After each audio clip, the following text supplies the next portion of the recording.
Humanitarian energy for me is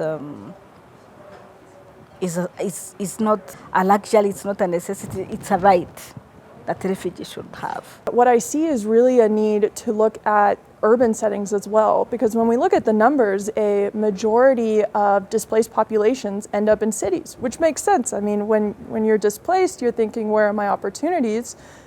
A city would certainly, you would expect to have more opportunities than in a rural location. Access to electricity, which is a limitation in displacement settings. Obviously, it used to be emergency setup, but you realize that most of the settlements have been there for more than 10 years, 15 years, which means it's now more of a protracted situation, which calls for humanitarian development interventions, which means that going forward, we should have more collaboration with the development sector. I do believe that we need to do a lot more in terms of engaging refugees and host communities as end users and veering away from the traditional conventional approach of looking at them as beneficiaries.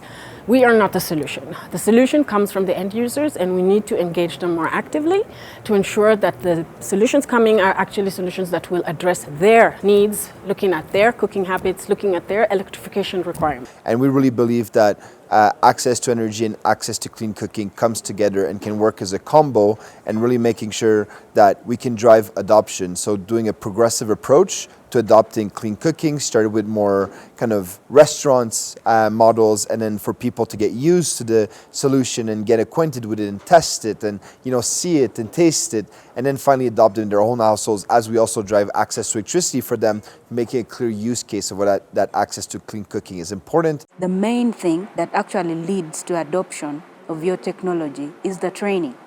You need to be able to train these people how to use the products. It's just human curiosity. If you gave me a phone and I do not know how to use it, in the first few months I'll try to figure out how it works. A product might work for Uganda and it doesn't work for Rwanda. It might work very well for Rwanda and it doesn't work in Sudan because their cooking methods are different.